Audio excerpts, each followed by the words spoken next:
पण न भीता स्ट्रॉंग व्हा, एकदम स्ट्रॉंग व्हा, कर्ज काढा आणि पण टिकून व्यवसाय करा, यश मिळतं.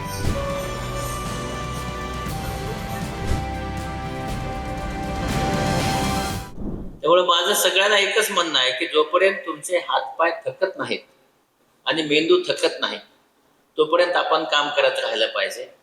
आणि म्हणून ही दुसरी इनिंग करत असताना, म्हणजे 65 वर्षाची इनिंग करत असताना मी ही एकट्याच्या जीवावर सुरू नाही केली आहे. म्हणून मला सगळ्यांना सांगायचं की आपण जेव्हा दुसरे निर्माण करत असतो तेव्हा मी माझी मुलं निर्माण केली. हे आधी ठरवून केले की माझी मुलगी सायली ही रेटिना सर्जन, माझा मुलगा कालच FRCS झाला तर तो कॉर्निया सर्जन आहे आणि त्याच्यानंतर अॅक्युलोप्लास्टिक सर्जन. मी सुनबाई केली, ती पण ठरवून केली डोळ्याची डॉक्टर. आणि ती ठरल्यानंतर आमच्याकडे कोण नाही म्हणजे तज्ञतामध्ये तर लहान मुलाचा डॉक्टर नाही. तर तिला सांगितलं तुला लहान मुलाचा डॉक्टर व्हायचंय, तुला शिकायचंय का नाही महत्वाचं नाही, की मला उद्या इंडस्ट्री सुरू करायची आहे की त्याच्यात सगळे लोक आले पाहिजे. आणि एक पेशंट आला समजा, मी काय सुरू केलंय की सगळे स्पेशालिटी आहेत माझ्याकडे. आपण काय करतो की जा refer to this, refer to that असं करतो. त्याच्यामुळे तसं नाही केलं मी. One stop solution. एकदा तुम्ही डोळ्याचा पेशंट म्हणून माझ्याकडे आलात तर माझ्याकडे 5चे 5 एक्सपर्ट आहेत आणि त्यांना लागणारे सगळे इन्स्ट्रुमेंट, इक्विपमेंट मी घेतले आहेत. तिथे जाऊन तपासून या, इथं जाऊन तपासून या, हे करून या, उद्या भेटा, अजिबात नाही. पुन्हा माझ्याकडे 4 एक्सपर्ट आहेत, ह्यांची फीस ह्याची त्यांची त्याची 200-500 त्याची 1000 अजिबात नाही. एका फीसमध्ये 4चे 4 डॉक्टर तपासतात आणि ते तपासून त्याच्यानंतर त्याला हे करत मी ठरवलेलं आहे की आपण सेवा करायची. सेवा करत असताना पैसे मिळत राहतात. आणि म्हणून मला सगळ्यांना सांगायचं की आपण आपला व्यवसाय वय झालं म्हणून बंद करू नका. आपण ते करत राहा आणि करत राहिलं तर यश मिळतच राहतं. फक्त मराठी माणूस कुठे गडबड करतो की त्याला भीती नावाची फार मोठी गोष्ट वाटलेली असते. अरे मी 10 वर्षे मजुरी केली, जास्तीत जास्त काय होईल, पुन्हा मजुरी करेल, आहे का नाही. म्हणजे आपण म्हणतोच ना की आपण जन्मलो तेव्हा लहान बाळ असतो, म्हातारपणी लहान बाळ असतो, पुन्हा मजुरीला जाईल. पण न भीता स्ट्रॉंग व्हा, एकदम स्ट्रॉंग व्हा, कर्ज काढा आणि पण टिकून व्यवसाय करा, यश मिळतंच. नाही की आपण पाहतो की कुठलाही रुग्ण जेव्हा येतो तर त्याचं असं विचार असतो की मला चांगल्यात चांगली सर्व्हिस मिळाली, मला जे काही त्रास आहे तो थांबावा. आणि मग जसं पब्लिकमध्ये असतं की हा डॉक्टर चांगला, हा डॉक्टर चांगला, हा डॉक्टर चांगला, त्यांच्याकडे जायचा प्रयत्न करतो. आता नवीन पिढीनं मग याच्या असं चांगलं करायचं असेल तर काय केलं पाहिजे. समजा नवीन पिढीनं ठरवलं की हो मला चांगले रिझल्ट द्यायचे आहे आणि नवीन पिढीने रिझल्ट द्यायला लागले, मला नेहमी नवीन पिढीला सांगायचं आहे की डिव्होशन खूप महत्वाचं आहे. कारण बघा इकडं डावीकडच्या इंडस्ट्री आणि मी इंडस्ट्री 2 वेगळ्या इंडस्ट्री आहेत. कारण इकडच्या इंडस्ट्रीमध्ये त्यांची ग्रोथ ही पैशात मोजली जाते आणि माझ्या इंडस्ट्रीमध्ये माझी ग्रोथ ही माझे किती पेशंट माझ्यावर प्रेम करतात त्याच्यात मोजली जाते. म्हणून ही माझी इंडस्ट्री ही पैशाच्या ग्रोथनी कधी मोजली जात नाही. आणि म्हणून मी नेहमी त्यांना सांगत असतो की तुम्ही मोठे आहात की तुमच्यावर किती लोक पेशंट प्रेम करतात.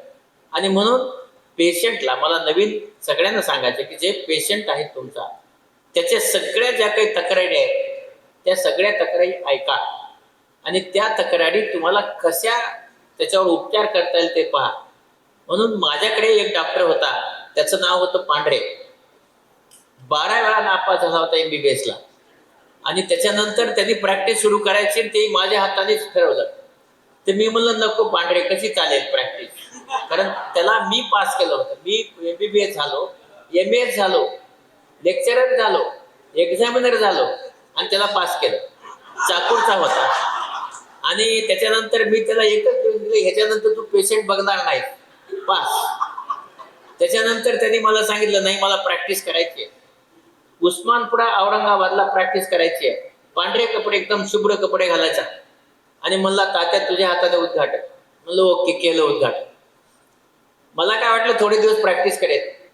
तर थोडे दिवसांनी त्याने मला फोन केला की 2-1 वर्ष झाले असतील की मी मोठी बिल्डिंग बांधली आहे, त्याचं उद्घाटन करायला ये. म्हणलं का? तर मी त्याला विचारलं की बाबा तू म्हणजे तुला काहीच येत नाही. मला काहीच येत नाही.